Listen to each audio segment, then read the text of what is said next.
le chi bai he ko le a tuna market thlir ho na huwa ka lo le ta video a kar ma sa khan kar ma sa ni lo in sunday ni mina video ko siam thelo ma se telegram group om ho ka chuan in lo huwa I ka thei ang in pdf le result in explanation ko ron da chuan ka siam thelo ma se buina vanei thak takin hun ka nei ka siam thei le do na e market thlir ho na en le hal tho tho vaina kan hmuh hian monthly ah chuan enge areas of values kan nei hnai kan ti chuan monthly ah chuan kan hmuh hian bearish candle kan nei hnuah monthly fair value gap kan nei le ta chuan hemi aim hian price kan la chho thei kan be sei ta hemi fair value gap ta chen chan chu hemi loi kan break lo ta kan hmuh hian hemi loi kan break lo ta chuan chuan pullback chhona chan sa lo awm ta chuan nge kan nei kan ti chuan dxy ah chuan mo dxy chuan overall chu kan bearish tho ma se I kar le te pawh ani mai theia ka hrelo tungkar angah chuan hemi fair value gap target nge hian long buy opportunity kan zong theia chu setup han en hlawm taila weekly ah pawh han kan ena tah hian weekly ah kan hmuh hian fair value gap a create a mahse hetlai weekly fair value gap hi chu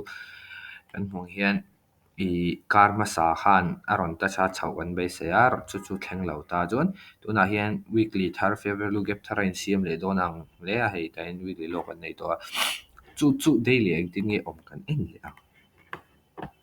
Sen chu kan main focus target chu monthly fair value gap hin ta buy side liquidity lo awm zong ne chu daily ah hian kan hmu a daily ah pawh fair value gap tho kan hmu a ti fair value gap ka ti chuan fair value gap ka tin han chu trend direction chiang ka du wang an ta mo kan hmu hian consolidation a fair value gap awm lo a consolidation a breakout chi fair value gap awm chuan bearish pressure a sang tina khatiang tho kha ni mai chuan kan hmu hian daily a consolidation 1 2 3 4 nearly consolidation kan hmu a chuan see hold buys ti kan zia hi kan hmu a hei hi englo bu hang a zoya hei hi imbalance kan englo longa daily fair value gap kan nei chen chu hemi high a hemi low an ta ma se kan hmu hian top week kan ne hemi hi long dawn pawh ni la rawn balance le kha kan be sei thei ngati nge an ti chuan kha chu market hian a bullish face ah chuan khuta pullback lo in mo pullback areas of values kha zong thin ta chumi ah chuan hei kan hmu ta chu in tin nge 1 hour ah hian en le taila 1 hour ah pawh an ta la hei consolidation kan nei a manipulation phase kan nei chu hei kan area zone a han mo si hold zone a han he kan nei ta chuan nge tunah hian dexo hian an be se thei kan ti chuan price in tin nge price a che thin kan ziak zo yang không hề dok o kan hmu hian price chu consolidate a tro consolidation awma manipulation awma chuan chhun zawm kha tho khat ta pawh hian ni kan be se 1 hour ah pawh hian kan nei kan ti chuan price push face awma consolidation mo chuan consolidation lo ah manipulate a move forward hei a then chuan head and shoulder pattern ang te pawh ni lo ngai mai the ma se then a chuan bullish face a kan lo ma bullish face a kan lo ma en ti non eng tin nge bullish face hemi trade tuna ka soi ka invalid ang ka ti chuan kan hmu hian hemi fair value gap le hemi ce hian a hol chuan bullish face an chhun zawm dawn tina an ta ni lowa candle kan hmu hian big candle hemi ah hian mo rawn chhun zawm na kan hmu a bearish kan hmu chuan hemi monthly fair value gap hi an touch dawn lo a bearish face a chhun zawm dawn tina ni mai chu zong chu ni mai mà sẽ tuna bullish face ke na engting nge buy opportunity ka zong don da ni buy opportunity ka zon don don buy ni nga ti ka buy ngot lawin te ma ka logical theinan ti da ni chu 1 hour a ka ka huwa ta consolidation ka huwa manipulation ka huwa manipulation a hian 1 hour in fair value gap tho ka so yang han create se chuan han create se buy opportunity chu aron lang me ang mo han fair value gap create se chuan fair value gap le emo order block nge kha chuin entry dan moving average cross eng po lo ni ro se kha chu entry kha da kha chu san ni chuan hei first target ania second target chu heta monthly fair value gap kha kha ni mai tu na i dollar big chu hei hi telegram group a hang ka soi chiang hle a chuan nimina ka tei tla ka ron show bokonga telegram group a ka soi tho chu chu gold ta ni kan huang po kan huang hian hemi a po hian hei chu soi thui lu tuk lo tai da kan soi to thawa kan huang hian weekly ob a kan nom mek ta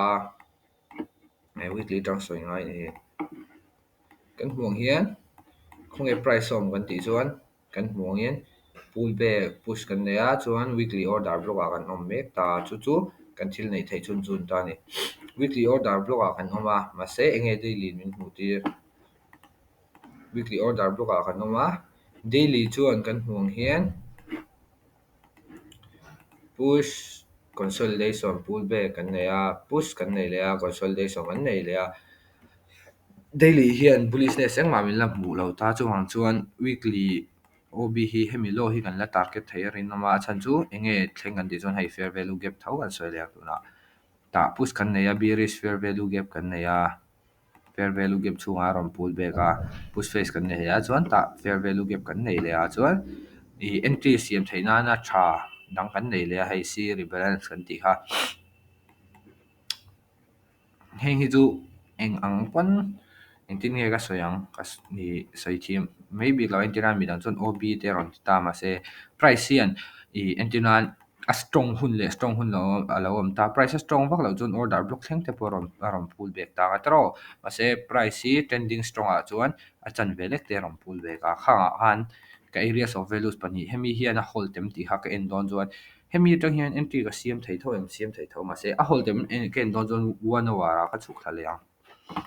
kan huang hian si rebalance kan nei a chuan consolidation diak so yang thoin a moi me ma a moi tu consolidation kan nei a chuan manipulation kan nei ta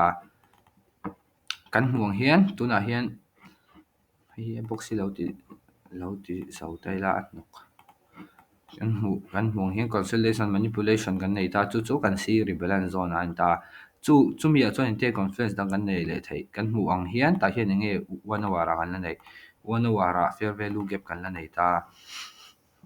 mo chuan 1 hour a fair value gap hi kan hmuang hian price la chho chhun zom du ni se chuan a zanga ala chho chhun zom ang mo chu tun 1 hour close hi kan enanga 1 hour close hian price 1 hour fair value gap hi hetiang zonga close a fair value gap thara siam ani chuan short entry kan zong char thei to tin ani chu zong chu ni mai ol sam duk tu a chuan hei kan hmuang hian price hi 1 hour fair value gap a disrespect a displacement a mo bullish to bearish displacement chu wang chuan entry sales entry zone thei tran to tin ani chu kha ha ni deuh mai euro USD a chuan i gold transfer yang gold po chu tiang bok gold hi nimina trade kala ka ron soinga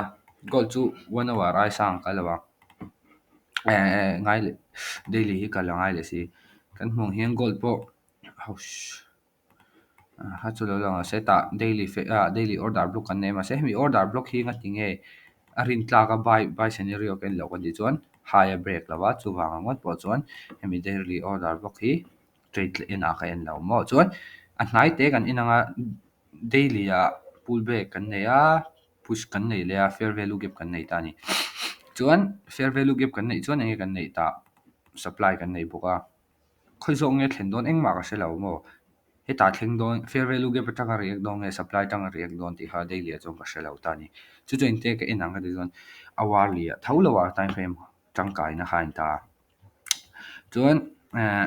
nimina trade pakhat kala kan soinga kan hmuang khan fair value gap han ta cha chuan 1 hour in ta hian kan hmuang hian ko thil je hi lo tam lu lit tuk ri lo se kan soi bel ani ka trade lak kan en chin photanga kan hmuang hian heta po fair value gap aneya chu big bearish candle in aron chukta chu chu engem entir di don seller sanon lu tan tin an ta chuan nimina trade lak chu first a kan hmung hian ta reaction kan nei break of structure kan nei chuan time demand kan nei le ta ni demand kan nei le ta chuan chu lower time frame a lo en tai la 1 hour demand en ta en te ka trade ta en tinge ka ti kan enang 1 hour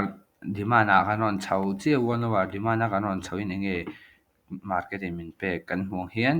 5 minute a kan entry time frame ni chu fair value gap a ron create ta ni ani zo fair value gap a ron create chuan enge kan hmu kan ti chuan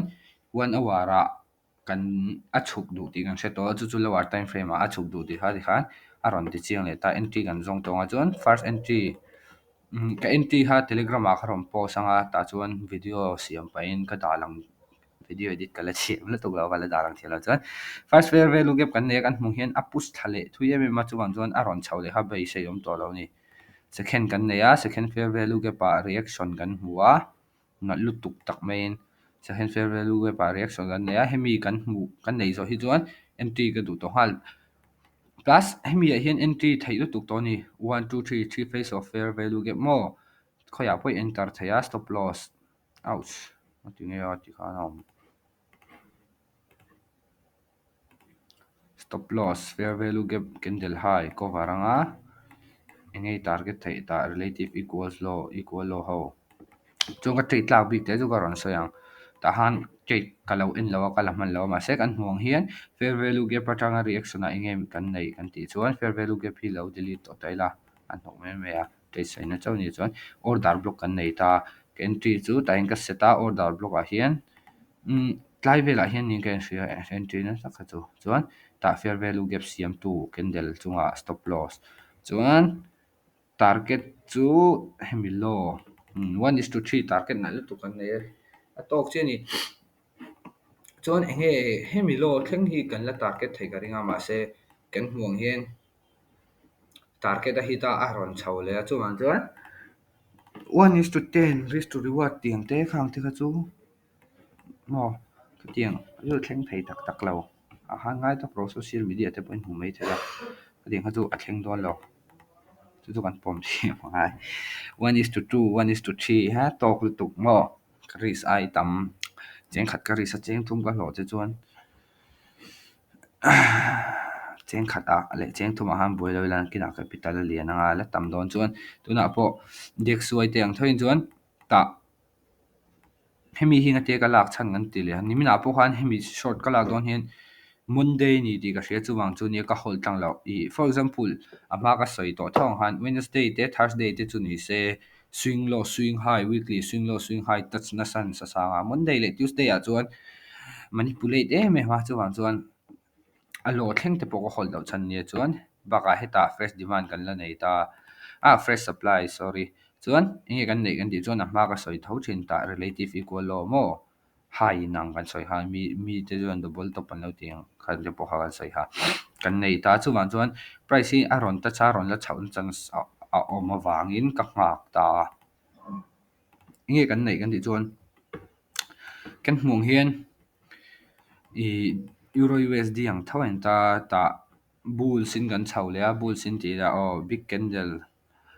retrace big candle kan ne chuan enge kan nei chi 1 hour a fair value gap mo 1 hour a fair value gap kan nei a kan hmung hian 1 hour fair value gap pala respect a chuan chuan short color la du ngot lo ta ni